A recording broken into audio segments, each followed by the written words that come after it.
Hello everyone, this presentation covers Physics Lab 6 on magnetic molasses, magnetic braking using Faraday's law. And I'll start with a quick overview of what I'll be discussing. First, I'll introduce the physical concepts behind the lab, then go over the variables used in both the experimental and computational models, and then I'll explain the setup of the experiment, walk through the code used in the simulation, discuss extensions to that code, and finally cover sources of error along with some the what if questions. So the goal of this lab is to study how a magnet behaves as it falls through aluminum tube, and to compare the real world motion with a computational model developed in ClosScript. A key principle involved is Faraday's law of induction, which states that a changing magnetic flux through a conductor induces an electromotive force, an EMF, expressed as the change in the flux over the change in time. And another important concept is the Biot-Savart law, which describes how a steady current produces a magnetic field around it. And these principles explain why currents are induced in the tube and why they oppose the motion of the falling magnet. To summarize the main findings, the average time for the magnet to fall through the tube experimentally was like about 1.6 seconds, while the computational model predicted 1.85 seconds. For the variables used in the model, we primarily analyzed velocity as a function of time, and several assumptions were made. Air resistance was considered negligible, the bar magnet was treated as an ideal magnetic dipole, and the only forces acting on the system were gravitational and magnetic forces. And the system consists of the aluminum tube and the falling magnet, while everything else is considered the surroundings.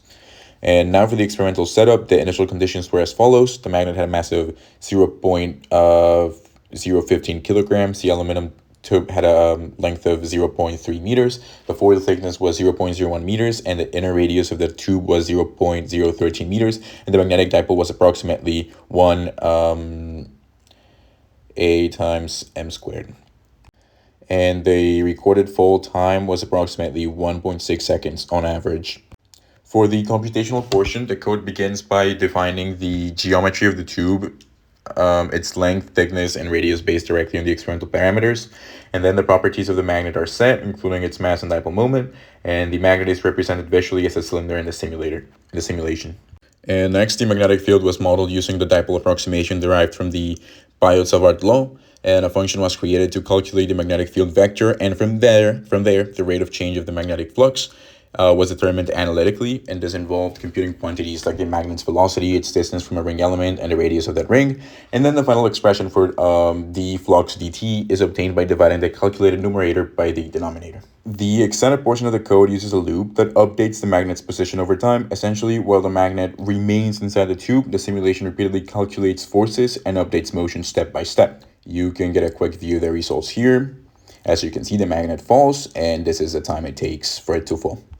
There are several possible sources of error. One major factor is a human error, especially in timing. Reaction time when starting or stopping measurements can introduce noticeable differences. And additionally, external magnetic fields from nearby electronics like laptops or phones could have influenced the results, since the experiment was conducted in an environment with multiple devices.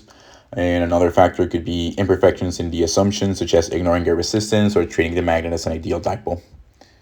To answer the first discussion question, if the resistivity of the aluminum tube were decreased towards zero, the resistance of its ring would also decrease significantly, because from Ohm's law, a lower resistance leads to a larger induced current for the same induced EMF. So according to Faraday's law of induction, the changing magnetic flux caused by the falling magnet produces this EMF, and the resulting current generates its own magnetic field that opposes to the motion of the magnet.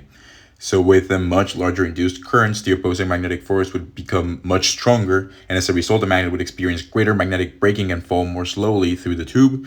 So in the limiting case of near zero resistivity, the opposing force could become strong enough that the magnet approaches a very small terminal velocity, appearing to like float down the tube rather than free fall.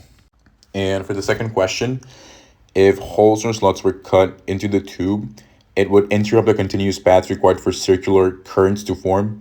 So in the model, each ring represents a closed loop that sustains current. So if the tube is cut, these loops are broken or reduced in size, so less current can flow. And then with weaker disrupted currents, the magnetic field generated by those currents would also decrease, and this would lead to a reduction in the opposing magnetic force acting on the magnet, and then the magnet would fall just faster through the tube and closer to free fall compared to the normal interaction. So, in conclusion, in this experiment, the motion of a falling magnet through aluminum tube was investigated both experimentally and computationally. The results showed that the magnet takes longer to fall than it would under gravity alone due to magnetic braking caused by induced currents. And while the computational model produced a result that differed somewhat from the experimental average, both demonstrated the same overall physical behavior. Thank you.